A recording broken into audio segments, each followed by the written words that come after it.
मस्जिद के अंदर जिस अवस्था में वो बैठी हैं, इस्लामिक मान्यताओं के हिसाब से मेरी आपत्ति है। इस्लामिक मान्यताओं में इस तरह से मस्जिद में बैठना ठीक नहीं है, और उसका सबसे बड़ा उदाहरण इकरा हसन है, जो उनके बगल में बैठी हुई हैं। उनको उससे सीख ले लेनी चाहिए थी कि ये मुसलमान हैं, जिस तरह से ये बैठी है मैं भी कम से कम इस हालत में बैठ जाऊं, इस तरह से बैठ जाऊं। आप अकेले मौलाना हैं, वहाँ भी तो एक मौलाना है जो अब सांसद भी हैं। वो अब मौलाना थोड़े रह गया, वो तो सांसद हो गया। आप ही ने तो कहा सांसद, सांसद हो गया वो। दूसरे ये है कि वो तो अनऑथराइज बैठा हुआ है। तीसरे ये है कि वो समाजवादी का सांसद है। आपने देखा नहीं, उस फोटो में आप देखिए, मैं दिखाता हूँ आपको। उस फोटो में कैसे गुलामों की तरह हाथ जोड़े हुए बैठा है, ये देखिए किस तरह से, किस अवस्था में बैठा हुआ है, बिल्कुल ऐसे जैसे अपने आका के सामने बैठते हैं।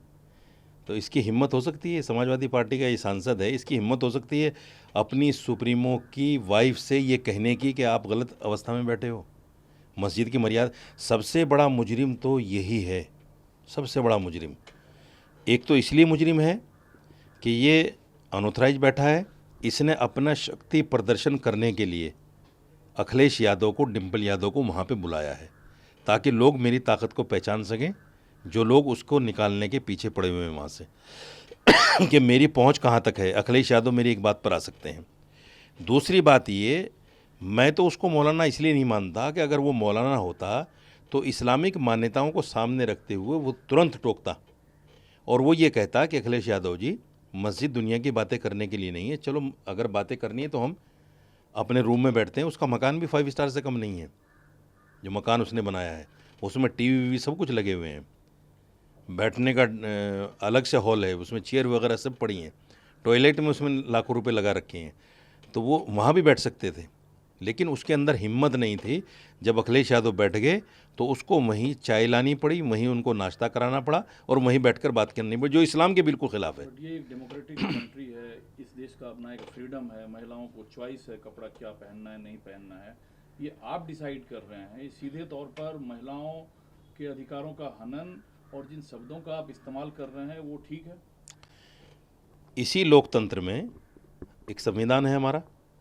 संविधान ये कहता है कि हर धर्म की अपनी मान्यताएं हैं, उन मान्यताओं को मानना, उनका प्रचार प्रसार करना, इस लफ्ज़ पे गौर कीजिए आप, प्रचार प्रसार करना, ये भी मेरे मौलिक अधिकारों में से आता है।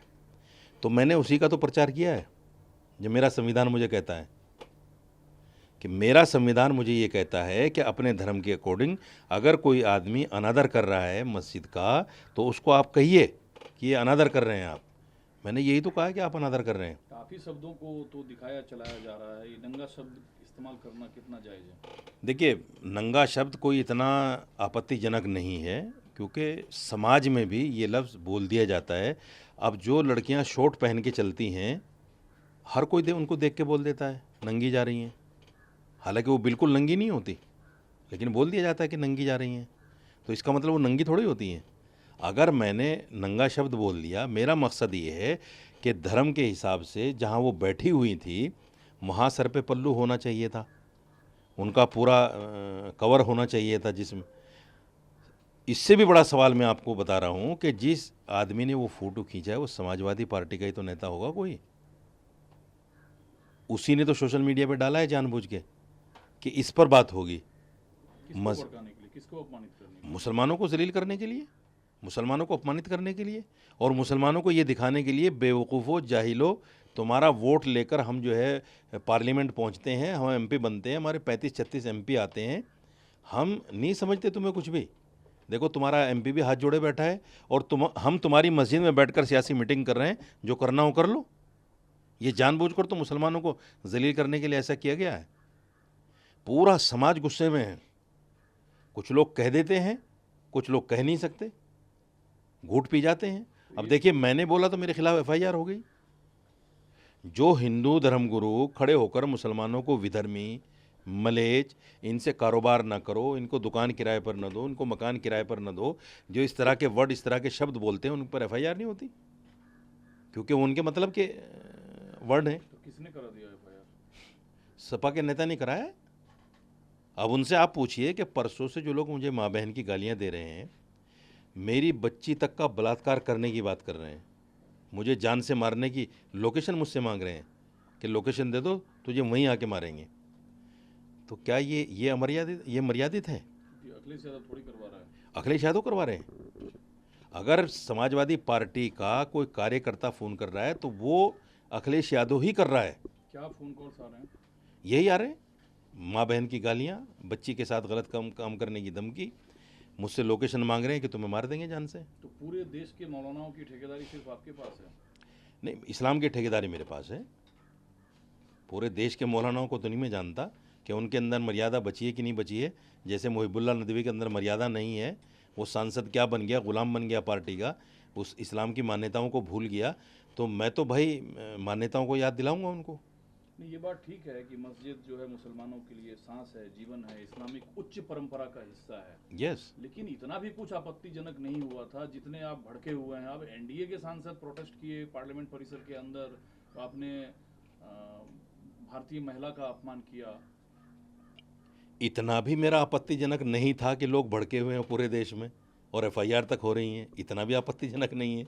मुझसे ज़्यादा तो आपत्तिजनक वो था जब हाईवे पर एक नेता ने औरत के साथ दुष्कर्म किया।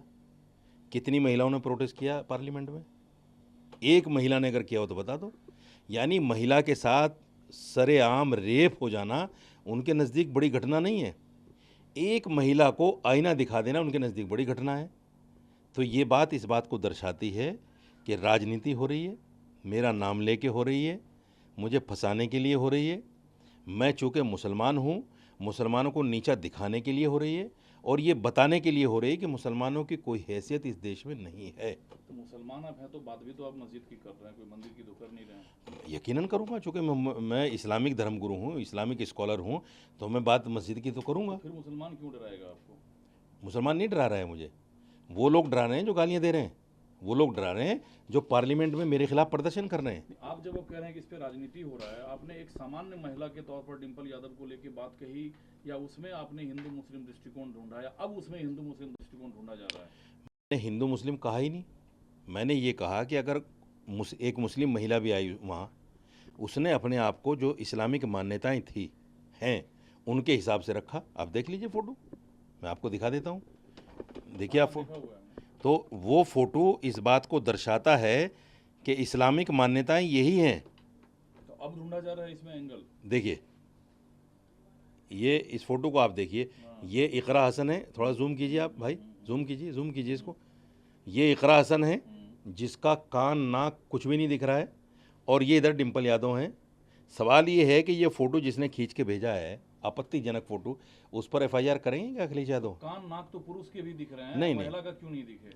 मैं ये नहीं कह रहा हूँ कि कान नाक ढकना चाहिए, मैं ये कह रहा हूँ कि वो पर्दे के साथ बैठी हैं पूरे, जो इस्लामिक मान्यता है, और ये हमारे यहाँ बेपर्दगी कहलाती है, जो इस्लामिक मान्यताओं के ख़िलाफ़ है। जिस आदमी ने ये फ़ोटो खींचकर सोशल मीडिया पे डाला है, क्या अखिलेश यादव, ये समाजवादी पार्टी के नेता, उस पर केस करेंगे कि भाई तूने सोशल मीडिया पे कैसे डाल दिया इस हालत का फ़ोटो? तो अंदर क्या तस्वीर लेना अलाउ नहीं होता है? तस्वीर लेना वैसे भी अलाउ नहीं है मस्जिद में। अच्छा, ये तो बड़ा भारी जुर्म है। तो अब आप क्या करेंगे? आपके पास क्या विकल्प है? धमकियां जो मेरे पास विकल्प ये है, मैं भी पुलिस के पास जाऊंगा, मैं भी वो फ़ोन नंबर्स दूंगा पुलिस को जिन फ़ोन नंबरों से मुझे धमकियां मिल रही हैं। तो किसके खिलाफ एफआईआर करेंगे आप? अखिलेश यादव के खिलाफ करूंगा, डिंपल यादव के खिलाफ करूंगा, चूँकि कार्यकर्ता तो उन्हीं के हैं ना। तो अब इसमें क्या ढूंढा जा रहा है? धार्मिक एंगल आपको लगता है? नहीं, धार्मिक एंगल नहीं, मैं चूँकि मुसलमान हूँ, मेरे खिलाफ प्रोटेस्ट हो रहा है। एक हिंदू अगर सड़क पर सरेआम महिला का रेप कर दे तो उस पर पार्लियामेंट में प्रोटेस्ट नहीं होता। तो ये कौन सा तर्क ये है? बड़ा सवाल है, ये कौन सा तर्क है? बहुत बड़ा सवाल है ये। आप बताइए मुझे, एक हिंदू आदमी अगर महिला का रेप कर दे रोड पर, तो उस पर कोई भी महिला, क्या किसी महिला की मर्यादा को ठेस नहीं पहुंची उस वक्त? कोई प्रोटेस्ट हुआ? नहीं हुआ। आज अगर साजिद रशीदी ने, चूँकि मैं मुसलमान हूँ, मैंने एक हिंदू महिला के ख़िलाफ़, अगर यहाँ भी मुस्लिम महिला होती शायद ये खबर भी ना बनती, हिंदू महिला के ख़िलाफ़ मैंने बोल दिया, और एक सांसद बोला था आपने? ना, बिल्कुल नहीं बोला। मैंने तो इस्लामिक मान्यताओं को सामने रखते हुए बोला है। अगर वो हिंदू मुस्लिम महिला भी होती तो मैं तब भी बोलता। तो महिलाओं की भावना आहत हुई है तो माफीनामे में कोई हर्ज है? अगर वो माफ़ी मांग लें कि हमने इस्लामिक मान्यताओं के ख़िलाफ़ किया है, हम तमाम मुसलमानों से माफ़ी मांगते हैं, तो मैं भी मांग कौन लूँगा। माफी मांग ले? अखिलेश यादव, डिम्पल यादव। अखिलेश यादव ने तो बयान दिया, बोला कि जो कपड़ा हम संसद में पहन कर आते हैं वो हम कहीं भी पहन कर जा सकते हैं। मस्जिद संसद नहीं है ना भाई, आपको समझना चाहिए। जिस कम्युनिटी का आप वोट लेते हैं, मस्जिद उनकी इबादत की जगह है, मस्जिद कोई संसद थोड़ी है। क्या आप जिस हालत में चले जाएं। इवन देखिए, पार्लियामेंट में भी वो लड़कियां जो मेंबर पार्लियामेंट बन जाती हैं और वो फिल्मों में अधनंगी होकर अभिनय करती हैं, वो भी पार्लियामेंट में जब आती हैं तो पार्लियामेंट की मर्यादा का ख्याल रखती हैं कि नहीं रखती हैं? वो कपड़े लेकर तो नहीं आती। तो आप पार्लियामेंट से मस्जिद जा रही हैं, आपको कुछ और थोड़ी करना। हम ये थोड़ी कह रहे हैं साड़ी में क्यों आ गई। आपको सिर्फ सर पे पल्लू रखना था और अपने आप को ढक लेना था मस्जिद की मर्यादाओं के हिसाब से। तो आपने कोई समर्थन जुटाई इसको लेकर मौलानाओं के बीच, या अकेले आपने ये? इस्लामिक मान्यताओं को रखने के लिए, उन पर बोलने के लिए मुझे समर्थन की ज़रूरत भी नहीं है। जिसको लगता है कि मैंने सही बोला है वो मेरे फेवर में आएगा, और बहुत सारे लोगों